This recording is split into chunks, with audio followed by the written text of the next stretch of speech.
Hello hi everyone. आज हमारा video है इसी होम साइंस में आतिथ्य प्रबंधन वाले चैप्टर से ही आपका ये एक दूसरा डायग्राम के थ्रू मैं आपको एक छोटा सा कंसेप्ट है वो बता रही हूँ। हमारे हैं आतिथ्य उद्योग, यानी कोई भी जब अतिथि हमारे देश में आता है तो उसके साथ हमारे कौन कौन से उद्योगों के ऊपर प्रभाव पड़ता है, कौन कौन से उद्योग है उसके साथ हमारे उस अतिथि के साथ है जो हर उद्योग की तरफ उनका रुझान रहता है। तो कौन कौन से उद्योग है हमें स्थापित करने चाहिए या उन उद्योगों के ऊपर एक अतिथि का प्रभाव देखने को मिलता है। तो यहाँ पर सबसे इजी जो आपका बिंदु पड़ता है वो पड़ता है आपका पर्यटन। सब जानते हो कि जैसे अपना राजस्थान है, राजस्थान पर्यटन उद्योगों की तरफ है आपका काफी रुझान लगता है, यानी राजस्थान के अंदर पर्यटन है वो काफी मात्रा में हमारे यहाँ अलग अलग तरीके के जिले हैं जो गढ़ वगैरह देखने के लिए आते हैं।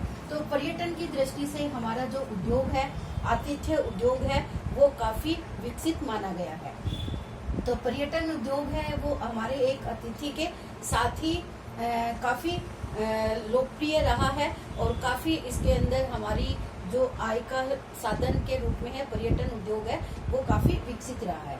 इसके साथ ही आपका मनोरंजन तथा पेय सेवाएं, पेय का मतलब होता है जो पीने वाले तरल पदार्थ होते हैं ना, वो आपके भोजन के साथ भोजन तथा पेय पदार्थ सेवाएं।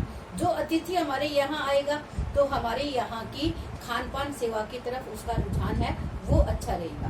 तो एक अतिथि के साथ हमारे भोजन और पेय पदार्थ की जो सेवाएं हमारे यहाँ उपलब्ध होती है उनकी तरफ रुझान हमारा अधिक होता है। तो ज्यादा से ज्यादा उद्योग है वो इस जो खाने पीने से संबंधित उद्योगों का है वो विकास इस श्रेणी के अंदर काफी पर्यटनों के साथ देखने को मिला है। एक आपकी आवास, आवास का मतलब ये जो पूरा टॉपिक ही है वो आपका होटल है, मोटल है, अलग अलग तरीके की जो सेवाएं होती है रहने की उससे संबंधित ही इस टॉपिक के अंदर छोटे छोटे कंसेप्ट है वो बता रखे हैं। तो ये आवास मतलब रहने की सुविधाएं, रहने की सुविधाएं हैं वो कहाँ कहाँ किस तरीके की है वो एक अतिथि के साथ वो सारी सुविधाएं हैं वो उस अतिथि को चाहिए, इसलिए हर तरीके की सुविधाएं हैं वो आवास के रूप में प्रमुख कार्यालय के रूप में उन्हें प्रदान की जानी चाहिए।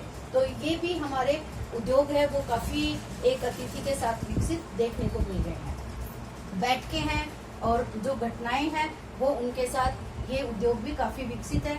आतिथ्य का सत्कार तथा मनोरंजन, हमारे यहाँ की एक परंपरा है अतिथि देवो भव है जो अतिथि के सत्कार के लिए काफी प्रसिद्ध मानी गई है और उनके साथ मनोरंजन के अलग अलग तरीके के जितने भी साधन हैं उनका भी हमारे यहाँ काफी मात्रा में विकास देखने को मिला है।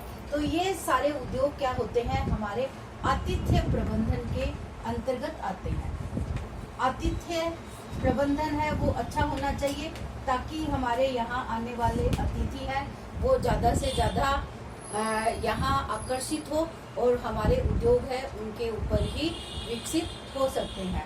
तो ये सारी सुविधाएं अच्छी होगी तो हमारे यहाँ अतिथियों का जो आगमन है वो भी ज्यादा देखने को मिलेगा।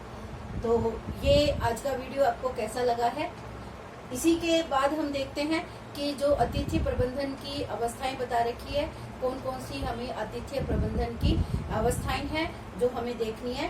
तो ये उद्योगों का विकास करेंगे उसके ऊपर ही हमारा आतिथ्य चक्र है वो चलेगा। तो दोनों कंसेप्ट है वो यहाँ से देखना क्योंकि एग्जाम के अंदर चित्रों से संबंधित क्वेश्चन है काफी पूछे जाते हैं और कोई भी बात को अगर एक्सप्लेन करके बताना है तो डायग्राम के थ्रू बताना चाहिए ताकि हमें नंबर है वो अच्छे मिलते हैं। तो इस बात का ध्यान रखना चाहिए। All the best everyone, thank you.